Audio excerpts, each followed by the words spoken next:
2 बार से यहाँ आप भाई बहन तो काफी शंका में आ रहे हैं, लेकिन वर्षा ऊपर से एक तालाब था उसका वो टूट गया है, किनारी टूट गई है उसकी, बहुत पानी आ रहा है, आप लोग देख रहे हैं। और बड़ी परिस्थिति जो आगे की कॉलोनी है वो सब डूब रही है। यहाँ भी 8-10 दिन हो गए पानी चलते चलते, नीचे अंडरग्राउंड भरा हुआ है पानी से। कल हमने दिन भर मोटर चलाई, लेकिन थोड़ी देर बाद ही फिर भाई भर गए। हमने कहा भरे रंधों को चोगो सो।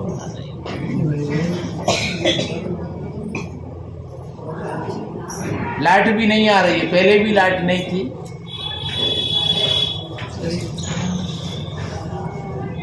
और काम सब चलता है। किसी भी परिस्थिति में व्यक्ति को अपने धैर्य को नहीं खोना चाहिए। कोई भी परिस्थिति आ जाए, कोई संकट की घड़ी आ जाए, उसमें घबराना नहीं चाहिए।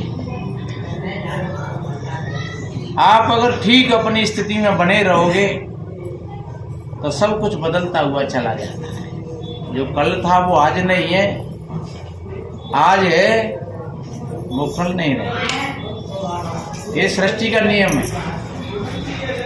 कितने भाई बहन थोड़ी सी खुशहाली में एकदम खुश हो जाते हैं और थोड़ा सा संकट आ जाए तो मुड़ जाते। ये दोनों ही हमारे मन के आयाम हैं। अन्यथा जो भाई बहन समय की परिभाषा को देखते हुए डटे रहते हैं मैदान में, उनका चित्त ऊपर होता है, दोनों चीजों से ऊपर होता है। आपने कितनी बढ़िया कथा सुनी, महात्मा सुना रहे श्रीमंदास जी कि किसी जंगल में वो शेर शिकार करता था और सभी जानवरों ने मिलकर के एक मीटिंग बनाई कि भैया कम से कम हमारा सबका भय तो कम होगा, जिससे सिंह को बुला करके कहो कि भैया रोज आए दिन एक जानवर हमारा कोई तुम्हारे पास आ जाया करेगा नंबर बाई नंबर, और तुम अपना भोजन पाओ और मस्त रहो। इससे तुमको भी परेशान नहीं होना पड़ेगा और हम सब लोग भयभीत नहीं रहेंगे। कितनी बढ़िया अच्छी बात, सुविधा बताई। आपके यहाँ भोजन आ जाएगा, आप अपना भोजन कर लो और हम अपनी शांति से अपना जीवन जिएंगे और अपने अपने समय पर जिसकी बारी होगी उसको हम बेचते जाएंगे, वो हमारा विषय है। तो बताते हैं कि बहुत काफी दिन हो गए। एक दिन उस खरगोश का नंबर आ गया। उसकी माँ ने कहा बेटा बस आज के ही हो तुम, आज तुम्हारा नंबर है और शेर तुमको खा जाएगा। खरगोश ने कहा तो कोई बात नहीं है माता जी, जो होगा सो होगा, आज मेरा नंबर है, मैं जाऊंगा। और खरगोश चल दिया और वो जानबूझ करके 2 घंटा लेट हो गया। घर से तो निकल गया और जानबूझ करके वो 2 घंटा लेट हो गया। और उधर में शेर नाराज हो गया कि देखो आज जानवरों ने अपनी मर्यादा को तोड़ा है, मैं पूरे जंगल के जानवरों को खत्म कर दूंगा।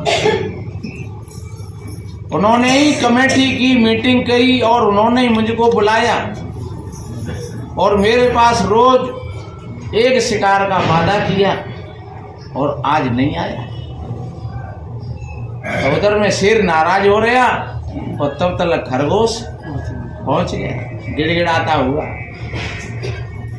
शेर एकदम गर्म हो गया। एक बात बता हरामी, तू सबसे तो छोटा है। पहली बात तो यह है कि तुझसे मेरी भूख भी नहीं बुझेगी पूरी,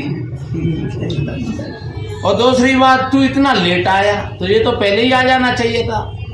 तो कम से कम थोड़ा मैं समझ लेता कि चलो आज नाश्ता ही सही, और तू इतना लेट हो गया। खरगोश ने कहा हजूर मैं जानबूझ करके नहीं हुआ, इस जंगल में और तुमसे भी बड़ा एक सवा शेर आ गया है। क्या मेरे से भी बड़ा? सुनो सुनो, शांत रहो। क्या मेरे से भी बड़ा? बैठा लो बाबा वहीं, बैठ जाओ, नहीं बैठ जाओ। मेरे से भी बड़ा?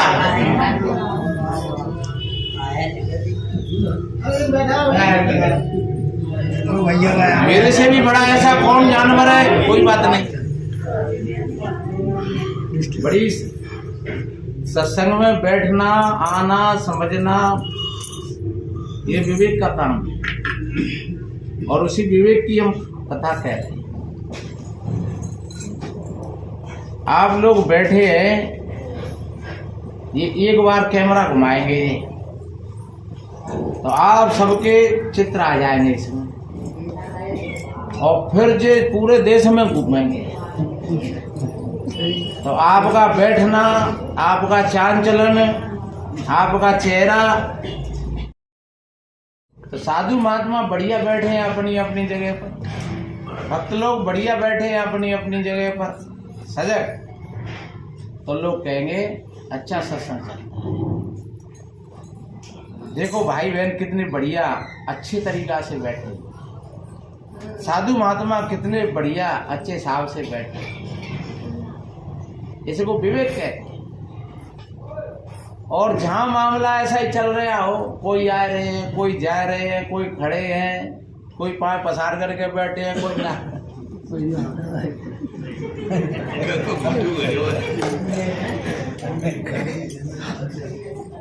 तो लोग कहेंगे सब टाइम पास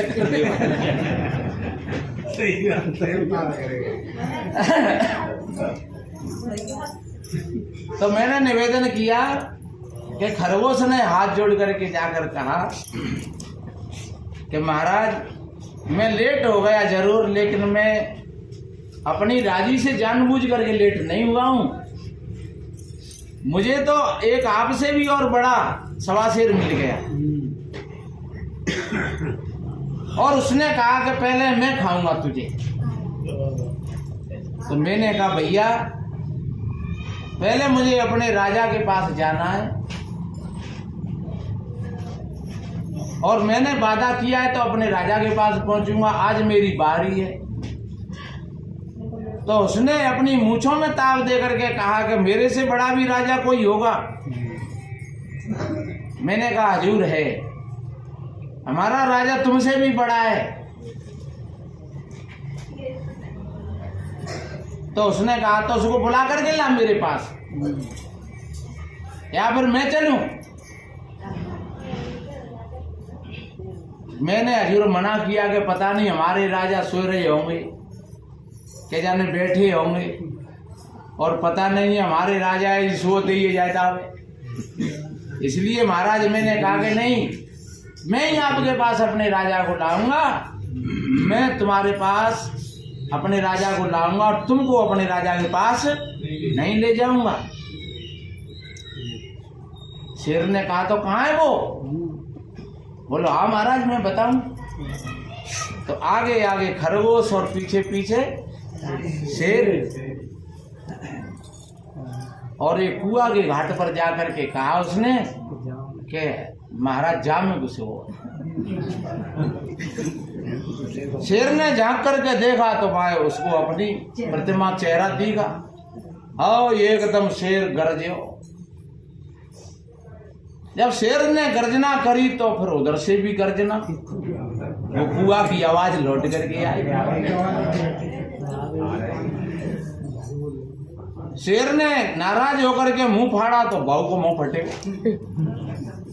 शेर ने एकदम पंजा ऊपर को किया तो उसका भी ऊपर को पंजा हो गया। अब तो शेर एकदम गुस्सा के मारे और धड़ाम से कूद गया पूरा। खरगोश ने कही जा अपन बेसो।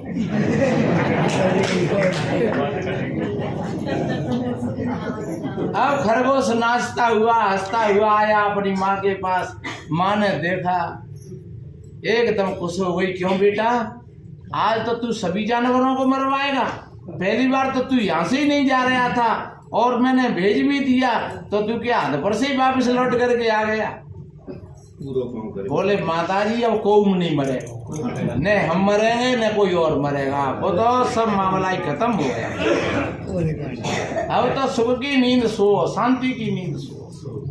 माँ ने कहा तो तूने ऐसा क्या कर दिया? बोले चले आप बताओ। वो ले गया अपनी माँ को और 2-4 जानवर ले गया। तो शेर कुआ में डर केरी कूदो कूप में करी करी बल पछताए। अब तो परास्त हो गया और ऊपर से वो जंगली जानवर और कोई उस पर लकड़ी पटक रहा है, कोई घास पटक रहा है, कोई धूल पटक रहा है, पर अब तो बेचारा बेबस हो गया। ये कहानी बड़ी मनोरम कहानी है। वास्तव में हम ये अज्ञान एक ऐसा शेर है, इस अज्ञान के शिकार हम सभी भाई बहन हो रहे हैं रोज आए दिन। जंगल का है, ये संसार ही एक जंगल है और अज्ञान ही इसमें शेर है। और वो अज्ञान रूपी शेर हमेशा वो समस्त प्राणियों को भयभीत बना करके रखता है। सबके अंदर में भय लगा हुआ है। ये अज्ञान के कारण भूत प्रेत जंत्र मंत्र टोना टोटका भैरव भवानी देवी देवता स्वर्ग नरक भगवान ऐसो करेगो वैसो करेगो, ये सब पूरा का पूरा अज्ञान का ही खजाना है। और उस अज्ञान के खजाने का कब नाश होता है? जब हमारे अंदर में वो खरगोश रूपी एक विवेक का उद्भव होता है। ये खरगोश क्या है? ये हमारा विवेक ही खरगोश है। हमारा जब अंदर का जब विवेक जागृत होता है तो समझ लो कि इन सारी चीजों का, और ध्यान रखो विवेक कोई किताब नहीं है पढ़ने की। विवेक कोई ऐसा नहीं है जैसे ड्राइवर गाड़ी चलाता है तो उसको कब गियर डालना है, कब क्लच लगानी है, कब उसको उसमें स्पीड बढ़ानी है, कब घटानी है, वो कोई पंडित थोड़ी पूछ में जाता है। ड्राइवर गाड़ी चलाए रहो जिस समय पर, तो जैसा मौका आता है वो खटाखट इधर से आगे का पीछे का और जोर से हल्के कहाँ ब्रेक लगाना, वो सब उसी समय पर करता जाता है, क्योंकि उसको गाड़ी को चलाने का विवेक है उसके अंदर। तो उस समय वो किसी से पूछता नहीं है कि मुझे क्या करना चाहिए, क्योंकि उसके पास में कला है गाड़ी चलाने। ऐसे ही जीवन जीने की जब हमारे पास कला आएगी तो हम पूछेंगे नहीं हमें क्या करना चाहिए, कैसा क्या करना चाहिए। ये हमारे जीवन के रास्ते, फिर जिस जगह पर हम खड़े हुए हैं वो उसी जगह का विवेक हमारा काम है। कब खाना है, कैसे खाना है, कब पीना है, कैसे पीना है, कब बैठना है, कैसे बैठना है, कब सोना है, कैसे सोना है, कब बोलना है, कैसे बोलना है, ये हमारे भीतर का विवेक ही हमको समय समय की वो राय बताएगा। और जो विवेकवान लोग होते हैं, जो वास्तव में विवेक के साथ अपना जीवन जीते हैं, वो सारे अज्ञान और अंधविश्वास और रूढ़िवादों से उनका चित्त ऊपर हो जाता है। उनकी भावनाएं पवित्र होती हैं, निर्मल होती हैं, सुंदर होती हैं। भीतर जब निर्मल पवित्र भावनाओं का उद्भव होता है, पवित्र भावना ऐसे जानो जैसे उदाहरण के लिए अगर कहा जाए तो जैसे गंगा जी का पवित्र नीर होता है। और पवित्र नीर का मतलब क्या होता है, क्योंकि बताते हैं वो एक तो पहाड़ों से गुजर करके आती है, दूसरे उसमें कहीं औषधियों के पुट लगे हुए हैं, और मुख्य रूप से तो उसमें बताते हैं कि गंधक की मात्रा ज़्यादा अधिक होती है, इसलिए वो पानी सड़ता नहीं है। आप 4 दिन 8 दिन महीना 2 महीना ला करके रख दो तो वो पानी जैसे का तैसा बना रहता है। उसमें गंधक की मात्रा होती है, उस पानी में कीड़े नहीं पड़ते हैं, इसलिए उस पानी को हम पवित्र मानते हैं। अन्य दूसरी जगह का अगर पानी होगा तो उसमें कहीं न कहीं कुछ मलिनता होगी, और मलिनता में कीड़े पड़ते हैं, पानी में कीड़ा नहीं पड़ते हैं। पानी में अगर कोई गंदगी है, पानी में से बदबू आ रही है तो वो कोई और चीज की आ रही है, क्योंकि पानी तो कभी सड़ता ही नहीं। ऐसे ही हमारे भीतर में जो हमारा विवेक है वो कभी खराब नहीं होता है। वो विवेक है हमारा, वो कभी अज्ञान से दबता नहीं है।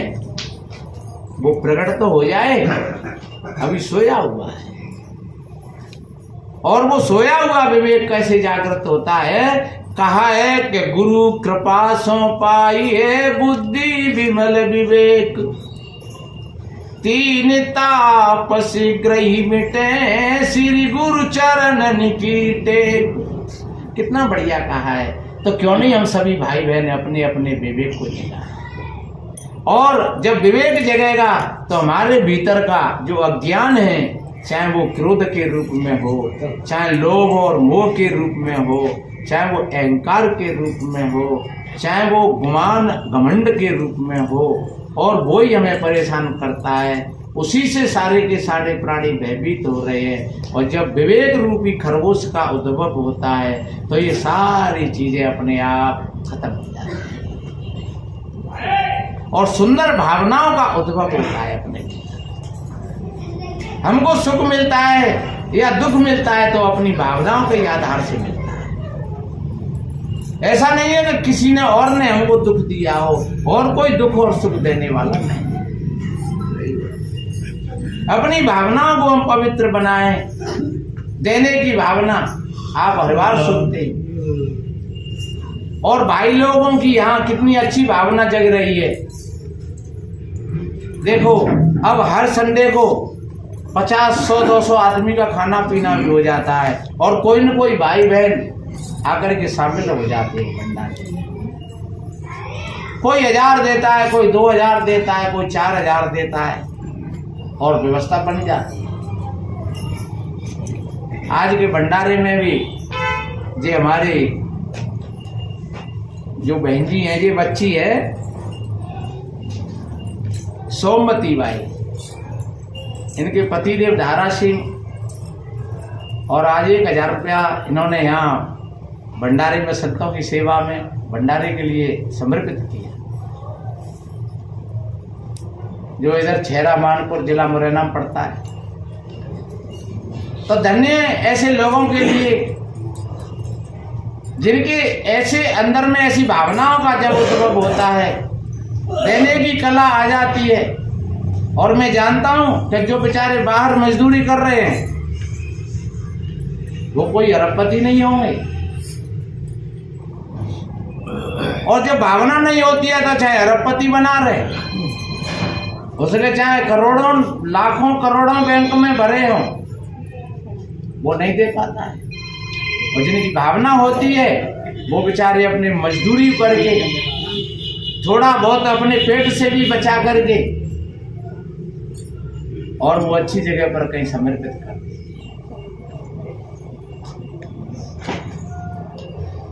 ऐसा जब भाव होता है तो धीरे धीरे धीरे धीरे बढ़ते बढ़ते और मन खुलता हुआ चला जाता है। आप किसी पर दया करोगे तो आपका हृदय दया से भर जाएगा। आप अपने हृदय में संतोष रखोगे तो आपका हृदय संतोष से भर जाएगा। आप प्राणियों पर दया करने की भावना बनाओगे तो आपका हृदय दया से भर जाएगा। क्षमा करने की भावना रखोगे तो क्षमा से भर जाएगा। और आप रोज रोज कहो पे क्रोध करो, नाराज हो, तो फिर आपका जीवन नाराजगी में व्यतीत हो जाएगा। फिर आप रोज लड़ते रहो, रोज खुद मरो, दूसरे ने मारो, और मरते मरते वो जगह आ जाएगी कि बचने के लिए कहीं भी कोई सांस नहीं मिलेगी। इसलिए प्रेम बांटोगे तो आपका हृदय प्रेम का सागर बन जाएगा। लोग कहते हैं भैया संत बड़े दयालु होते हैं, पर आपके हृदय में भी वो बीज है दया का। लोग कहते हैं भैया परमात्मा क्या है, वो तो करुणा के सागर हैं, लेकिन वो करुणा का सागर आपके अंदर में भी है, और वो झलकने के लिए मानो उमंग दे रहा है, लेकिन हम कहीं ना कहीं उसको रोकते चले जाते हैं। हमारे अंदर के जो विकार हैं, लोभ है, मोह है, अहंकार है, वो उन तरंगों को रोकता हुआ चला जाता है।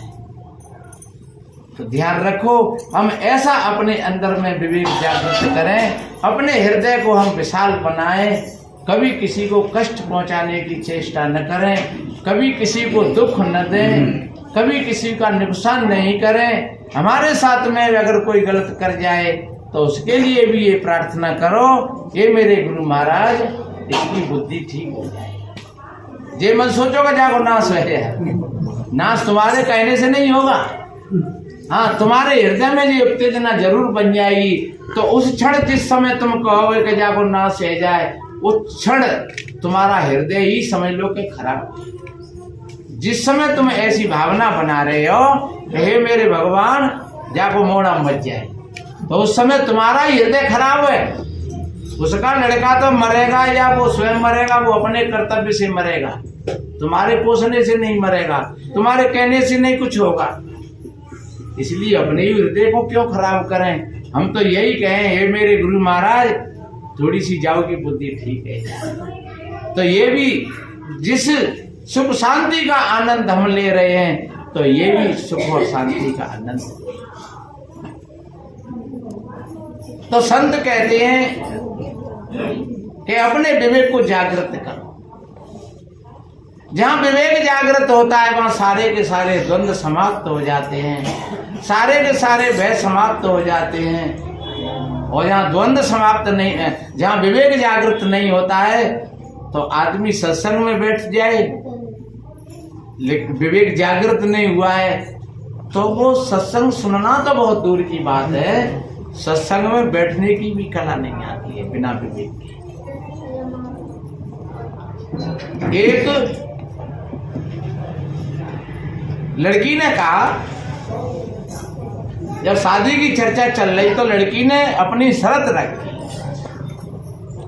कि मैं उस लड़का के साथ में शादी करूंगी जो बैठना जानता हो। अब आप सोच रहे होंगे महाराज बैठना कौन नहीं जानता है, सभी बैठना जानते हैं, सभी चलना जानते हैं, सभी खाना जानते हैं, सभी सोना जानते हैं, पर नहीं, यहाँ हर जगह विवेक की बात है। उस लड़का ने कहा कि जहां से कोई संबंध वाले आए तो उस लड़की के भाई अथवा पिता से वो यही प्रश्न करता कि क्या तुम्हारी लड़की पे बैठना आता है। तो वो जाकर के पूछते अपनी लड़की से, तो लड़की कहती है और क्या बैठना नहीं आता है, कहाँ बैठते तो हैं, क्या किसी के कहने से बैठते हैं।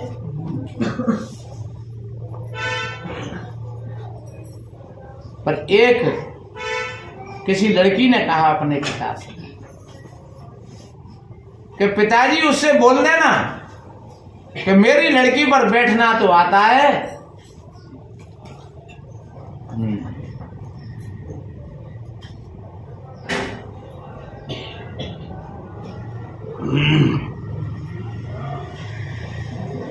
ये लड़की का प्रश्न था कि उस लड़का के साथ में मैं शादी करूंगी जिस पर बैठना लड़के को। तो जहां वो जाते लड़की वाले तो वो यही पूछते क्या तुम्हारे लड़का पर बैठना आता है। तो कोई एक लड़का ने कहा कि हाँ बोल देना अपनी लड़की से, हम पर बैठना तो आता है, पर क्या तुम्हारी लड़की पर सोना आता है क्या। तो उसने जाकर के अपनी लड़की से कहा कि बेटी लड़का तो मिल गया ऐसा, उसने कहा कि बैठना तो मेरे पर आता है, पर अपनी लड़की से पूछ लेना कि उस पर सोना आता है। लड़की ने कहा हाँ पिताजी बोल रहे हैं कि मेरी लड़की पर तुम पर बैठना आता है तो फिर मेरे पर सोना आता है। अब और जो दो चार लोग इधर के दो चार लोग उधर के, वो बड़ी संशय में, बड़ी विषमता में कि भाई ये क्या कारण है, ये पता ही नहीं लगा। अरे सब सोते हैं, सब बैठते हैं, लेकिन इस प्रश्न का पता ही नहीं लगा। पता लगेगा, धीरे धीरे लगेगा। शादी हो गई दोनों की, जब शादी हो गई तो फिर लड़की से पूछा कि बेटी तूने बैठने की बात बताई कि लड़का पर बैठना आता हो, उसके साथ में मैं शादी करूंगी। तो ठीक है। तीसरा दिन था, जो पहले 3 दिन की शादी होती थी, तीसरा दिन था और वहां खाट डाल दी और कहा कि लड़के को बुला लाओ। लड़का आया तो लड़का बीच खाट पर बैठ गया। तब लड़की ने कहा देखो ये बैठने की कला, अगर कोई इनसे छोटा आ जाए तो वो नीचे की ओर बैठ जाए, अगर कोई बड़ा आ जाए तो वो ऊपर की ओर बैठ जाए, उसको सरकना नहीं पड़ेगा। अगर सिराने बैठा है, अब अपनी सिराने बैठे हैं और कोई बड़ा आदमी आएगा तो फिर या तो हमें उठना पड़ेगा या फिर उनको हम पांच बैठने की कहेंगे तो शिष्टाचार करेगा। दो काम हो, या फिर वो बेचारा खड़ा खड़ा रह जाए। इसलिए लड़की ने कहा कि ये बैठने की कला है, छोटा आए तो इधर बैठ जाए, बड़ा आए तो इधर बैठ जाए, हमें खड़ा होने की जरूरत नहीं पड़ेगी। हम दोनों के लिए और हम सम्मान करेंगे। छोटा आया है तो इधर बैठ जाओ, बड़े आए तो इधर बैठ जाओ। तो ये इसको कहते हैं बैठने की कला।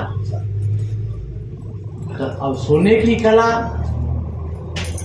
सोने की कला, लड़का ने कहा कि सोने की कला वो होती है कि जैसे कोई बच्ची है, बहू बेटी है, वो कभी सामने गेट से नहीं सोए, वो ऐसे हिसाब से अपने घर में सोए कि कोई आदमी अकस्मात्र चला आ रहा है और वो खांसे मठारे नहीं, और लड़की को गेट पर ही पता लग जाए तो वो एकदम सावधान हो जाए। तो वो सोने की कला होती है। अब गेट पर ही सोई रही है और एकदम कौन आके किवाड़ खोल दिए और वो सो रही है। अब वो एकदम बड़बड़ा करके बेचारी आवरी बावरी सी सब, कछु हाथ में आया कछु नहीं आया। सही था। तो वो सोने की कला नहीं है। गेट पर कोई आदमी आ जाए और उसको पता लग जाए और तब तक वो आदमी आए, भले ही खासे मठारे नहीं, तब तक वो आदमी आए, तब तक वो सावधान हो जाए। तो वो सोने की कला होती है। तो सज्जनों, जिन भाई बहनों के अंदर में विवेक जगा हुआ होता है तो उनके पास में सोने की कला होती है, उनके पास में बैठने की कला होती है, उनके पास में बोलने की कला होती है, उनके पास में चलने की कला होती है, उनके पास में सारी व्यवहार कला होती है और उनका हृदय खुला हुआ होता है। तो दुख उसको छू नहीं सकता है। जैसे खरगोश का बच्चा अपने विवेक के बल से और उस सिंह को कुआं में पटक करके और नाचता हुआ और गाता हुआ और अपनी माँ के सामने पहुंचा और माँ देखते ही दंग रह गई। हम भी इसी तरीका से हंसते हुए, खेलते हुए और अपने अज्ञान से ऊपर उठ करके और हम अपना जीवन बनाएं। तो ध्यान रखो, संसार को दुख कहा है कि ये संसार है, ये दुख का सागर है। और मैं कहता हूं अगर संसार दुख का सागर है तो फिर सुख का सागर कहां हो? अगर संसार में ही आपने नरक बना दिया तो फिर तुमको स्वर्ग कहां मिलेगा? फिर स्वर्ग की आशा मत करना कहीं। इसलिए जहां पर हम बैठे हुए हैं वहीं पर हम अपना स्वर्ग का निर्माण करें। तो फिर संसार तुमको फिर पड़ोसी भी अच्छे लगेंगे, अपने माता पिता भी अच्छे लगेंगे, अपनी देवरानी जेठानी अच्छी लगेंगी, अपने बहू बेटा अच्छे लगेंगे, अपने मित्र अपने पड़ोसी अच्छे लगेंगे, अपने सभी पूरा संसार अच्छा लगेगा। फिर शायद है संसार में तुमको कोई आदमी गलत नहीं मिलेगा, सब बढ़िया ही बढ़िया मिलेंगे। एक बार माँ दुर्योधन से कहा कि आप अच्छे आदमी देख करके आइए, तो बताते हैं दुर्योधन गया और उसने खूब घूमा सुबह से शाम तक, लेकिन कोई अच्छा आदमी उसको नहीं मिला। फिर युधिष्ठिर को भेजा, तो युधिष्ठिर घूम करके आए और उन्होंने कहा गुरुदेव मुझे तो कोई गलत आदमी नहीं मिला, सब अच्छे ही अच्छे थे।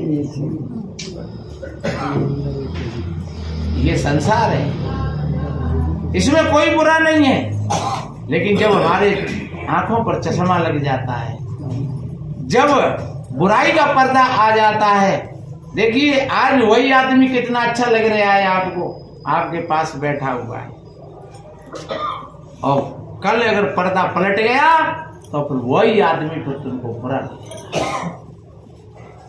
क्यों? कि उसके अंदर में भी परिवर्तन होता है, तो फिर देखने वाले की वृत्ति में वो चीज और फिर करने वाले की वृत्ति में वही चीज, तो फिर वही से झगड़ा शुरू हो जाता है, लड़ाई शुरू हो जाती है, और उसी को अज्ञान कहा है। झगड़ो एक बड़ो राजा राम, हे राजा राम, ये ऐसा झगड़ा बढ़ा हुआ है। बीजक के 3 नंबर के पद में कहा है, संतों घर में झगड़ो भारी, रात दिवस में लुठ लागे, 5 डोटा एक नारी। और इस झगड़े में बहुत बड़े बड़े चले गए, ब्रह्मा विष्णु महादेव फलाने डी के इतने के हम नाम लेते हैं। हमारे ये महात्मा भजन गाते रहते हैं, और मेरे से बहुत दिना से कई लोगों ने, नहीं भैया मुझे तो ध्यान ना रहती, पर मैंने कोशिश करेंगे, वो महात्मा भजन सुनाते रहते हैं। आप लोगों ने 50 बार भजन सुना होगा, गुरुजी मेरे कुतिया बैर पर। पहले हम सुनते थे, हमें नौटंकी देखने का बड़ा शौक था, तो जो करवा तो गुरुजी मेरे कुतिया बैर पर, जनता हंसती कि देख लो काका रहे 5 पिल्ल 25 पिलिया कूप में ब्याह परी, और जब्बा माने डंडा मारो पिल्ल ने खबर है परी, गुरुजी मेरे कुतिया बैर परी। रातों रंग बिरंगे कपड़ा पहने के, मुंह लाल पीरो करके, जनता हंसती का देव भैया देख लो काका रहो। पर वास्तव में ये संतवाणी है, ये वास्तव में ये संत वाणी है। जो भीतर से जो ठीक तरीका से इसको समझ लेता है, तो वो उसका निर्वाह भी कर लेता है। जिसको पता लग जाता है कि मेरे अंदर में मेरे कौन से दुश्मन हैं, तो वो उन दुश्मनों को किसी तरीका से वो समझ लेता है, उनसे मित्रता भी बना लेता है, और कहीं अगर शक्ति का काम आता है तो वो शक्ति से भी फिर उनको समझा देता है। तो जो हमारा विकृत मन है, हमारा विवेक सोया हुआ है, तब सज्जनों ये विकार हमको परेशान करते हैं, ये हमारी बिगड़ी भई वृत्तियां हैं, हमको तो संसार में ले जाती हैं, फिर लड़ाती हैं, बिड़ाती हैं, दर। और ऐसा नहीं, हमने ये भी देखा है, आज जैसे माताएं बहन सत्संग में आई हैं और बड़ा अच्छा लग रहा है सत्संग, लेकिन शायद घर जाकर के वही लड़ मारे। नहीं, माता बहन की बात ना ने, भाई ने क्यों कह रहे हैं हम तो भैया, और भाई ने क्यों बात ना ने, कबो कबो हमारी शादी माता में याद अरे वो तो कुतिया है नहीं, हाँ वो तो चाहे टाटा नहीं देखू देता है, मुँह को बैठ जाते तो ही देखू देते, और देखू देगी तो वो तो घू का बताओ सत्संग हो रहा है, हाँ वो तो अपना काम करेगी। इसीलिए कबीर साहब जी ने कहा है, संगत कीजिए साधकी हरे और की ब्याज, और सी संगत कुर्र की 8 पैर। तो वे तो हमारे संग में 8 पैर रहते नहीं, अलावा 8 पैर को कुत्ता के संग नहीं रह सकता है, को कुकड़िया के संग नहीं रह सकता है, कोई पुरुष पत्नी के पास नहीं रह सकता है, कोई पत्नी पुरुष के पास नहीं रह सकती है, कोई बाप बेटा के पास नहीं रह सकता है, कोई बेटा बाप के पास नहीं रह सकता है। लेकिन ये तो हमारे अंदर की है, वो तो हम तो हरिभक्त भाई के पास रहते हैं और वो हमारे पास रहते। तो जो हरिभक्त पास रहती है, चलो ठीक है बहू खराब हो थोड़ी देर तो तुम बरख जाओगे, चलो नहीं पड़ोस हम बैठे हम 10-20 मिनट घंटा आधा घंटा, चलो सत्संग सुनी आऊँ भाड़ा में जा दो 2 घंटा वहां तो कट जाएगा।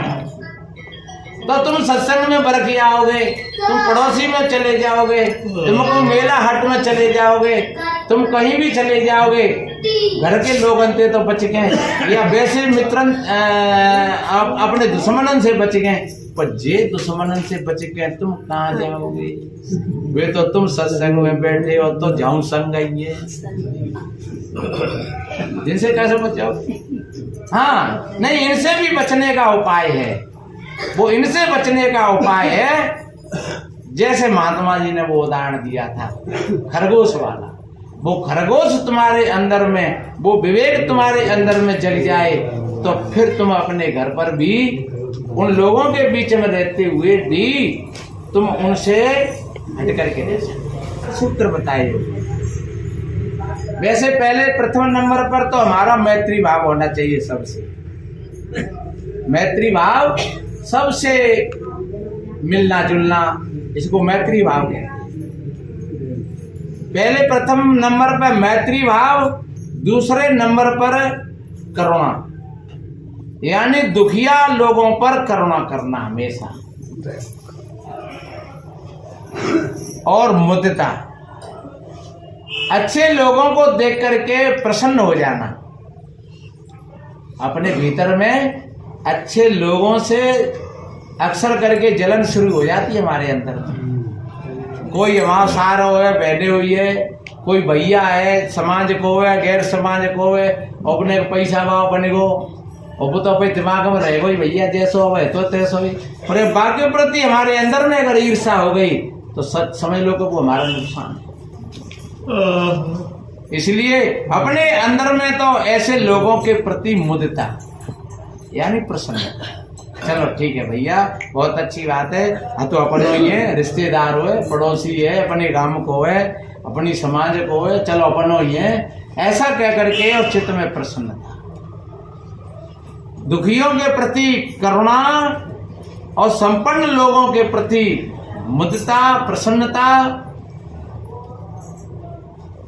और बराबरी के लोगों में मित्रता भाव, और जो वास्तव में हमारी मित्रता से भी स्वीकार नहीं करता है मित्रता को भी, और वास्तव में ही उसकी उदंड वृत्ति है तो उससे उपेक्षा करता है। न वासे कछु लेनो न कछु ले, न वाय बुलाऊ और न वाके पास जाओ, कोई लेना ही देना नहीं है, न तो बातें बैर और न बातें प्रीत।